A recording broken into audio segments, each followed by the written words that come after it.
This is your daily dose of all things royal. Thank you for being here this evening.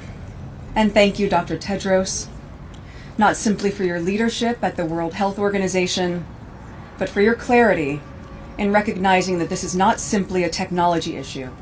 It is a public health issue. Welcome back, my gorgeous, good-looking friends. Those are the opening words of the speech Meghan Markle delivered yesterday in Geneva at the unveiling of the R12 Fugazi Public Charities Lost Screen Memorial, where 50 illuminated light boxes exploiting the phone lock screens of children who died after alleged so-called online harm. Now, given that Harry and Meghan are professional liars and manipulators, I wouldn't put it past them to think that they would put up fictional photos and stories just to create the optics here, because there is an obvious agenda. Meghan opens up first by speaking of alleged victims, Katie and Mason. She compared social media algorithms to poisoned water and defective toys. She went on to declare that children must be safe by design, not safe by chance. And she called for global standards, platform regulation, transparency, and, that word that Harry loves, accountability. She framed the entire issue as a public health crisis requiring collective courage and, wait for it, folks, new laws. This whole entire time I've been telling you, Harry and Meghan have been here pushing regulation and policy. And here they are, or this woman in Geneva now, openly talking about it. This moment demands more than concern. It demands courage. The courage to regulate where regulation is needed. The courage to demand transparency where secrecy has enabled harm. Now, given that I've spent over 5 years analyzing the political movements of this couple in relation to the world outside this little royal bubble, I am the best one to deconstruct the messaging and intention behind this speech. I'm not interested in talking about her clenched jaw or how there was no one who showed up to listen to this garbage. I don't care to trash talk the superficial stuff. In fact, Meghan wants us to trash talk her so she can turn around and use it to justify this power grab of controlling speech. This video is going to cover what no one else will be talking about. And this is what Meghan doesn't want, which is exposing the game these power-hungry demons are playing now in the Trump era. Each name belonged to a child who was loved beyond measure. A child whose laughter once filled a kitchen, whose shoes once waited by a front door, whose future once felt limitless. So let me start off by saying this. I don't find Meghan's attempt to exploit a parent's tragedy to pull on the heartstrings of the public anyway heartbreaking. Like Meghan, I'm not moved by any of it. I just find it incredibly gross. While I agree, I'm not disputing this. No parent should bury a child because an algorithm fed them content that coached them into hurting themselves. No, of course not. I'm not denying that real harms do indeed exist. We have these engagement-driven platforms that at times amplify self-harm, maybe grooming, and eating disorders. That part I'm not disputing. But I want people to keep in mind that these self-harms existed before the dawn of social media. Meghan's speech is not primarily about fixing those problems. These globalists have no intention to fix those problems with precision tools or empowering parents or entering more competition from technology space. What it is the latest chapter in a consistent pattern that we have been watching over the last several years where these globalists, and it's not only Meghan, use emotional appeals about children or, let's just say, vulnerable people and harms to advance institutional control over speech and information. And the royal family is no different. Just pay attention to the causes they support in alignment to what the government is doing. No one dares to question what they do because we have been conditioned to view the royal family in a certain way. The reason why Meghan's message is not effective is because she has spent years benefiting from these platforms and weaponizing the very openness she now wants curbed in or reined in. Let's get into the hypocrisy that sits right on top of the surface that everyone in our little bubble can see. It's no secret Meghan and Harry have built a post-royal career worth tens of millions on platforms and media deals that thrive on attention, that thrive on controversy, and unfiltered personal narrative, or they like to say their truth. The Netflix series, the Spotify podcast, the book Spare, the constant Instagram presence now, and the selective leaks and carefully curated interviews. All of it relies on the current ecosystem's ability to let people tell their stories, criticize institutions, and monetize grievance.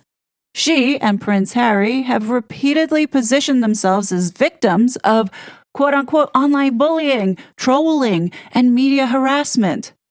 These two have used their victim status as the perfect cover to exit from the royal family without suspicion of intent to subvert the will of the American people in 2020. Now, we were told that multiple former staffers, including Communications Secretary Jason Knopf, documented allegations that Meghan created an extremely toxic workplace through bullying, screaming tirades, and forcing esteemed colleagues out. Now, the palace supposedly investigated, and that dossier is under lock and key, but we saw that the claims resurfaced as recently as this year. And let's not forget the Sussex squad that Meghan pays to attack people online in hopes that they harm themselves, right? This is the same woman who now stands before the World Health Organization demanding platforms protect children from harm. So that they will also look back and see that during this increasingly polarized time, where people can barely agree on basic facts,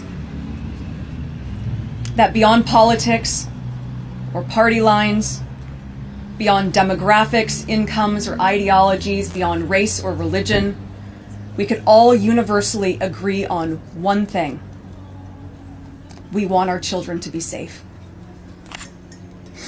When you look at this overall, this is not a minor inconsistency.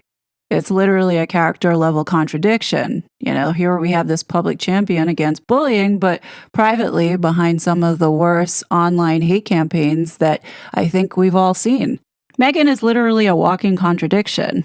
You know, we just saw recently while preparing to fly to Geneva to lecture the world on child online safety and the dangers of platforms, preying on vulnerabilities, we see her post a photo of what we're supposed to believe is her young daughter on social media. I mean, we automatically called it out, saying that it was the ultimate display of hypocrisy. Meghan wants strict safety by design for everyone else while continuing to participate in the attention economy however she feels. I mean, we know this is not new behavior. I like to remind everyone that Meghan and Harry have sued media outlets for privacy while simultaneously monetizing the most intimate royal details, as well as using other people's children for their own self-promotion. You know, they've complained about press intrusion while signing deals that require them to generate constant content and narrative control. Let's not forget, Harry has publicly called the First Amendment bonkers. Yeah, they have pressured platforms over so-called misinformation, expressing concerns to Spotify and later condemning Meta's decision to reduce third-party fact-checking, claiming it would normalize hate speech and silence speech. In other words, they want curated, moderated environments when it protects their preferred narratives, but they have thrived in less curated ones when telling their so-called truth. Now, what people are failing to see, which I see clearly, is that Archewell Fugazi Public Charities Parents Network, which is the vehicle behind this so-called pop-up memorial, has expanded into active legislative advocacy. And now this should make sense to everyone as to why Archewell decided to transfer its operations and work over to another NGO, because the royals can't be seen with politically getting involved here to affect laws, right? But when you look at exactly what this Parents Network is designed to do, it really is setting up shop to advocate for tighter laws. Look at what James Holt has been doing in California. Look at how he was front and center when the verdict came down on that first social media case. This is what this engine is going to be doing. What we're seeing is this partnership with groups pushing state and federal laws on online safety, AI harms, and platform accountability. The language, though, is always benevolent. Safety by design, transparency, global standards, all sounds well-being, right? The practical effect of such frameworks, as seen in the UK's Online Safety Act and similar European efforts, is expanded power for regulators and platforms to define the so-called quote-unquote harm, demand algorithmic changes, impose age verification, and remove content at scale. I mean, has anybody noticed that the word harm that's being used here is elastic? I mean, it all started with reducing child sexual exploitation and the so-called unaliving content. What it now reliably expands to is body image, so-called what they define as hate, misinformation, and political speech that powerful institutions don't like. This is where Meghan's speech's deeper problem starts to show itself. Remember, I told you everything that the royals do is about optics. And when we look at Meghan by holding this event at the World Health Organization with Dr. Tedros and framing online harms as a public health issue, Meghan is consciously linking child protection to the same institutional architecture that, let's not forget during COVID, labeled dissent as dangerous misinformation and coordinated with platforms to suppress it. And we now know it wasn't just COVID, it was for anything else that these people didn't like, such as talking about Meghan's moon bump and questioning whether or not she gave birth to those children who, personally, I don't think should be in the line of succession until they have sufficient evidence to show the public that they deserve to be there. Thank God for Elon Musk buying Twitter, because the Twitter files and subsequent disclosures showed government and public health officials pressuring tech companies to censor views on lockdowns, origins, vaccines, and natural immunity. And what we're seeing is almost like deja vu. We have the same organizations and the same rhetorical move of this is not just about technology and free speech, it's public health, are now being applied to social media algorithms and quote-unquote what they deem as harmful content. As Meghan says, children must be safe by design. Of course, it sounds unimpeachable. Until you ask, who are the people that get to define the design parameters and who gets to police the so-called harms? I sure as hell don't want Meghan and Harry being the ones deciding what goes and what doesn't. Do you? Harry and Meghan already tried doing this, and it sorely backfired on them. These two literally fucked with the wrong Americans. Now, I'm here to tell you, as firsthand witness, when global bodies, ex-royals, NGOs, and aligned tech companies set those parameters as what's deemed harmful content and should be moderated, the result is never neutral. As experienced firsthand, it's usually the content that challenges the narratives of these globalists that gets throttled first, suppressed, canceled, or even demonetized like what they were doing to us back in 2021 and 2022. But here in this case, what they're trying to do is take more control over the children, and parents are told the responsibility shouldn't lie with them alone. It's the platforms that must be forced to protect children from themselves and from ideas. And what we have here is the classic move of trying to centralize power. This is what the World Health Organization and the UN have been doing with all of these so-called globalized agreements that they want to put all of the so-called member states under. And that is transferring the authority upward and outward under this banner of shared compassion and global responsibility. Like, no, we're not in this together. We don't have the shared values that you're trying to unleash onto us. We don't want socialism. We don't want communism. And we don't want you to control every facet of our lives, even our thoughts and speech. The decisions made in places such as the World Health Assembly transcend far beyond these next few days. They ripple outward into schools, into homes, into hospitals, and into childhoods across the globe. What we see here with Meghan's continued push should matter because it's not isolated.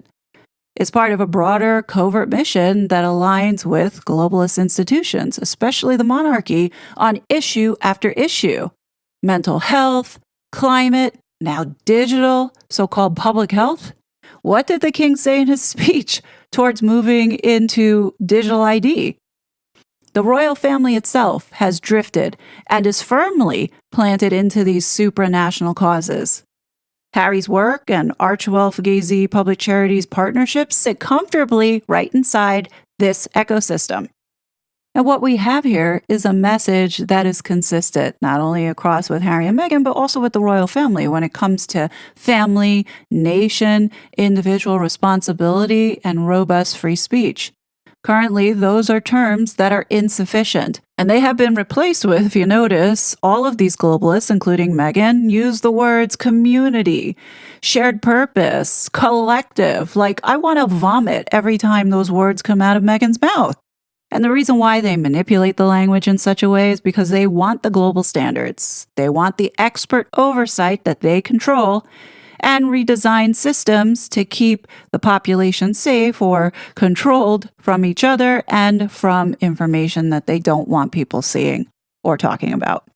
Now, what people don't realize is that even if we've pulled out of the World Health Organization and the UN wants to drive a global digital compact, this is technically an assault on the First Amendment's underlying philosophy, even if it's not directly a statutory attack here in the United States, which, I've said that because it was exposed at a federal level, we were going to see pressure coming from the individual states, and you see who's first in line to start putting them into place, which are the blue states, the leftist Democrats. The First Amendment assumes that adults can handle competing ideas, that truth emerges from open contests, and that government has no business picking winners in the marketplace of speech. The problem with these lefty lunatics is that they're unable to have open debate. So rather than having the debate and being confronted, they'd rather shut you down.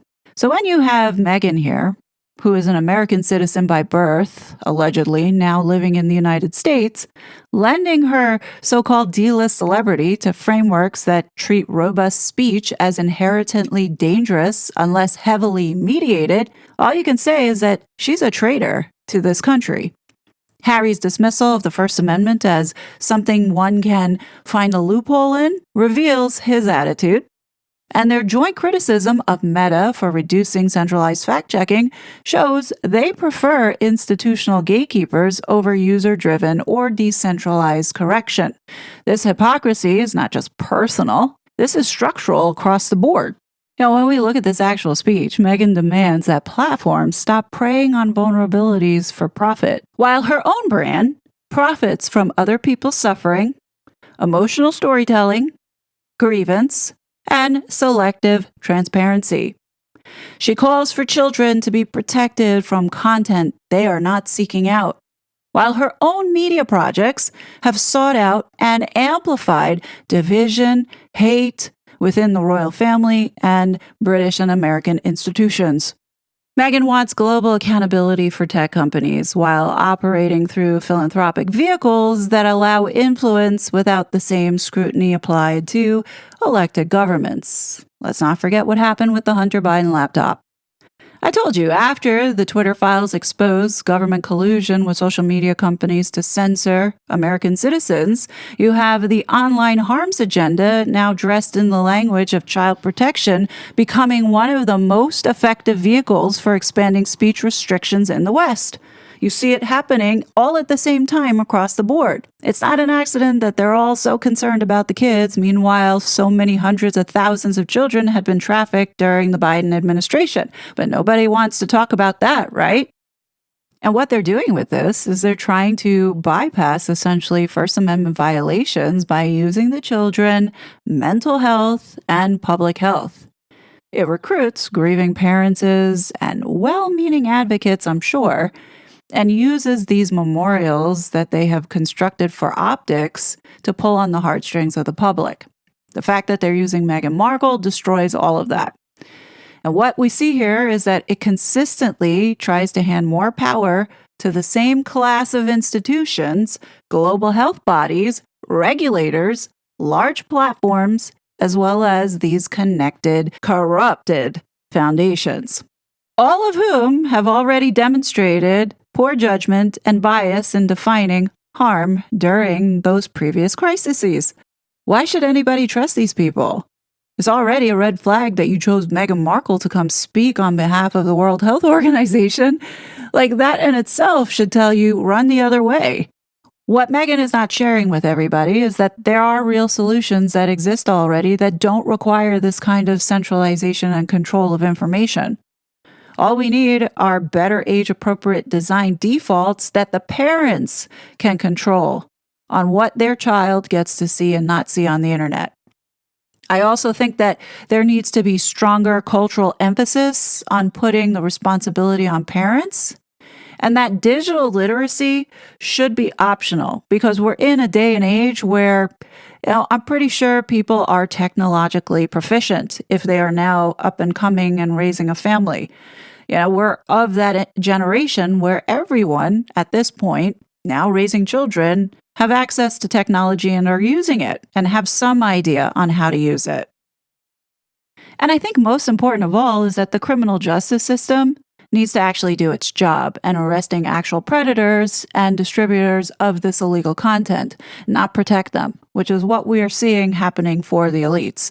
More access to information of the online space, I don't necessarily think is going to reduce the harm. I think it might actually increase it because you have all of these pedophiles running in these elite circles. None of this requires the World Health Organization side events or global standards that inevitably get captured and corrupted. Meghan and Harry have shown us that they have abused their position of power, and the last thing we need is to allow them any more power. It's these kind of predators that need to be kept away from children. Meghan Markle's speech yesterday, for some who don't know how evil she is, was decently eloquent and emotionally charged to pull on the heartstrings. She exploited legitimate tragedy to advance an agenda that is fundamentally at odds with the open society that allowed this bitch to become the grifter she is. I mean, Meghan has every right to advocate, but when that effort is embedded in globalist institutions with track records of narrative control and continues a pattern of narrative management in her own life, it's not just inconsistent. What we see here, it's part of a larger project that treats free expression as a danger to be managed rather than a foundation to be defended. And quite frankly, she should be ashamed, being an American, of not doing that. That is what free speech really represents, Meghan. It's not a simple call for kinder algorithms to keep your kids safe. What you're doing is a continuation of the long march to make dissent, discomfort, and unapproved information progressively harder to encounter, like your moon bump. What this is the battle over controlling those algorithms and enjoying the fruits of the system when they redesign it in favor for themselves. That's ultimately what the goal is here. And I don't feel comfortable one bit that Harry and Meghan have a hand in this redesigning of the online space impacting everybody on the internet. Like, that just doesn't float well with me, especially knowing what these two have put us all through. Which is what makes this all so frustrating with people who talk about Meghan Markle. They're more focused on the superficiality of this woman rather than getting into the dangers and seriousness of what this woman and her husband have been influencing. Support laws and leaders committed to child safety by design, transparency, and accountability online. In summary, and not to belabor this any longer, what we've seen here with Meghan is classic emotional manipulation dressed up as trying to be compassionate. And what she is doing here that Meghan and Harry are so good at is weaponizing tragedy, and in this case, weaponizing grieving parents and these heartbreaking child memorials to bypass reason, framing any skepticism as indifference to dead children. By pushing a false choice between quote-unquote protect the kids and free speech and demanding global safety by design standards from a World Health Organization stage, what she's doing is engineering urgency for institutional capture of power. Vague harms language that inevitably creeps into throttling lawful adult speech, eroding the First Amendment, and shifting power away from the parents to distant regulators and the algorithms that these dangerous people want to control. Now, the one good thing about this channel is that if you've been on this journey with me over the last several years, you'll notice that we've seen this playbook before. The same vague so-called harms rhetoric and public health framing have already produced measurable damage overseas and here at home. Over censorship of legal speech, erosion of the First Amendment through backdoor global rules, and the steady transfer of power from parents to unaccountable regulators and algorithms. What this does, it weakens families, it chills dissent, and builds infrastructure for broader control, exactly what we see underway in the UK right now. All hiding behind the shield of protecting the kids. So the next question is, what do we do about it? I am just one person who is putting out these videos and trying to inform, as well as behind the scenes trying to contact people and sharing this content wherever I can. So, for those that do comment in the comment section asking me, what can you do because you feel powerless? The minimum thing that you can do is like this video and share it with one person. That in itself, creating awareness and educating others, is what we have to do. Also, what we all need to start doing is push back and reject the false choice that this bitch and all these other globalists are putting in front of us. What we have to demand is narrow, targeted laws that aggressively prosecute real crimes like CSAM and predation, nothing more. It's one thing to create laws, but it's another thing to enforce them. And when we look at the Online Safety Act, really, how much reduction in child harm has there been? I'm thinking not very much. What they're using it for is to prosecute and go after and arrest people for speech that, these lefties don't like. I don't know about you, but I sure as hell don't want people like Meghan Markle and Prince Harry to be the ones driving legislation that will ultimately affect my life and my freedom. Especially knowing how evil and corrupted they are, their intention is not good and it's not pure. And this is why it's important to talk about this, because these people are dangerous. And at the end of the day, they have no intention on stopping. These people are moving full steam ahead with this agenda. So that's why it's so important that we continue to keep focusing on the important stuff, not the superficial stuff, the important stuff of what these two don't want us talking about, which is exactly this. So hopefully this opens your eyes a little bit more today. Do help the kid out, hit that like button, and share wherever you can, because we know that YouTube doesn't want to help out here. They don't want you to know about this kind of stuff because they are aligned with these people, sadly. Anyhow, love to know your thoughts below. As always, I will be back with more content, but until then, please be safe, and I will talk to you later. Bye! It was such a fraud.